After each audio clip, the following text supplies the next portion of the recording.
बिस्मिल्लाहिर्रहमानिर्रहीम। अस्सलाम वालेकुम नाज़रीन, जैसे कि आप देख रहे हैं मैं हूँ डॉक्टर इसाक। आज एक और सेशन के साथ आपकी खिदमत में हाजिर हैं। जैसे कि आप देख रहे हैं मेरे सामने एक गाय मौजूद है। इसकी हिस्ट्री आपको थोड़ा बता दूँ। ये गाय जो है ना, पिछले 10-15 दिन से मैं इस गाय को ऑब्जर्व कर रहा हूँ। तो पिछले 10 दिन पहले भी ये एनिमल हीट में था और आज भी ये हीट साइन शो कर रहे हैं। तो इसको मैंने चेक किया तो इसके ओवरी के ऊपर सिस्ट है। और एक बात यह है कि ये 2-3 महीने से ये जानवर जो है ना गबन नहीं हो रहा, प्रेग्नेंट नहीं हो रहा।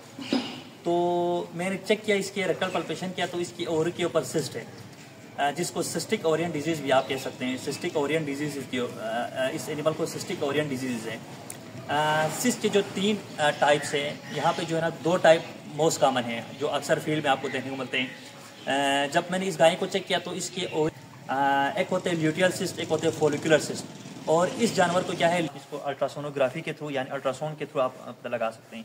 आज मैंने रेक्टल पल्पेशन के थ्रू चेक किया तो उसकी ओवरी के ऊपर सिस्ट बना हुआ है। उमूमन जो ओवरी के साइज बड़े हो जाए तो हम इसको सिस्ट कंसिडर करते हैं।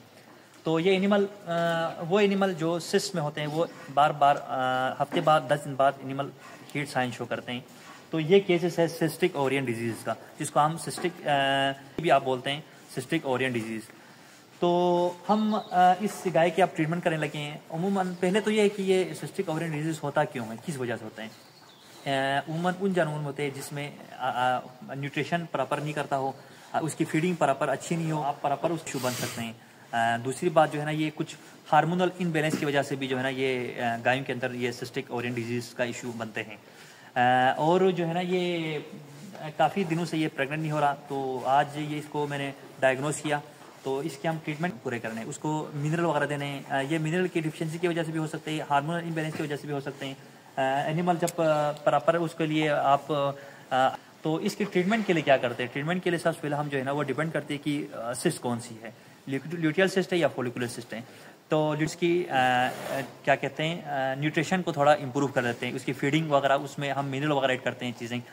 स्पेशली ये उस केस में भी हो सकते हैं कि जब जानवर में जो है ना कोई सेलेनियम हो गया, ये विटामिन ई AD3 वगैरह की कमी हो, तो उसको इसकी वजह से भी जो है ना, खास तौर पर सेलेनियम और ये विटामिन ई की कमी की वजह से भी जो है ना ये सिस्ट बन सकते हैं, उसकी ओवुलेशन नहीं होगी। क्योंकि आपको पता है कि अंडे के हर साइकिल के एनिमल के जो साइकिल की बात करें ना, जो भैंस हो चाहे गाय हो, उसके अंदर हर 20 से 21 दिन बाद वो रिप्रोडक्टिव साइकिल रिपीट होते हैं, शुरू होते हैं।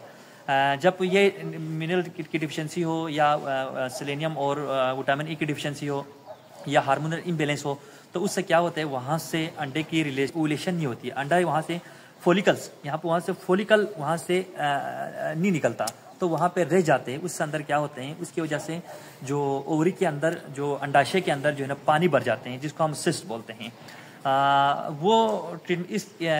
ये केस वही सिस्ट का केस है। इसके ट्रीटमेंट के लिए सबसे पहले आपने क्या करना है, सबसे पहले वो चीज़ें आपने ख़त्म करना है जिस वजह से ये सिस्ट बन रहे हैं। सबसे पहले आपने क्या करना है, अपने एनिमल की जो फीडिंग को आपने इम्प्रूव करना है, उसकी बैलेंस डाइट आपने उसको देना है। उसके अंदर आपने वंडा भी आप इस्तेमाल करना है, उसको प्रॉपर जो है ना उसकी फीडिंग हो, और साथ में मिनरल वगैरह आप दे दें। मैक्रो मिनरल, माइक्रो मिनरल दोनों आप ऐड कर सकते हैं उसमें अंदर। स्पेशली सेलेनियम और विटामिन ई आपने ज़रूर ऐड करना है उस जानवर की। दूसरी बात, आपने जो है ना, ये मार्केट में जो मिलते हैं कि विटामिन AD3 के नाम से वो आ जाते हैं, सेलवेट के नाम से जो एक इंजेक्शन आते हैं, आप वो भी यूज़ कर सकते हैं। वो भी बहुत अच्छा प्रोडक्ट है, उनके जो मिनरल की डिफिशियंसी को पूरा करते हैं। और साथ आप हार्मोन भी दे सकते हैं, जो अभी हम हार्मोन देने जा रहे हैं इसकी जो है ना सिस्ट के आउटब्रेक के लिए। और एक क्या कहते हैं, इस तरह के केस को जो है ना, जो एनिमल बार बार रिपीट कर रहा हो, उसको ट्रीटमेंट के लिए एक और मार्केट में एक चीज़ आते हैं, एक प्रोडक्ट आते हैं, उसको बोलते हैं cider, control internal drug release जिसको बोलते हैं। आप वो उसके वजना के अंदर रख देते हैं। वो एक प्रोजेस्टेरोन हार्मोन का एक सोर्स है। उसको जो है ना आप एक प्रॉपर प्रोटोकॉल में भी लगा सकते हैं। उस प्रोटोकॉल के थ्रू एनिमल हीट में आप ला सकते हैं और उस एनिमल को प्रेग्नेंट कर सकते हैं। तो ये थी ये केस। तो हम इसके हम इंशाल्लाह ट्रीटमेंट करेंगे। ट्रीटमेंट करने के बाद ये एनिमल प्रॉपर अपना रिप्रोडक्टिव साइकिल दोबारा से वो हीट में आना शुरू हो जाएंगे। तो इसके बाद इंशाल्लाह हम इसकी AI कर देंगे, इंसेमिनेशन कर देंगे, तो ये एनिमल गबन हो जाएगा। तो बहुत शुक्रिया।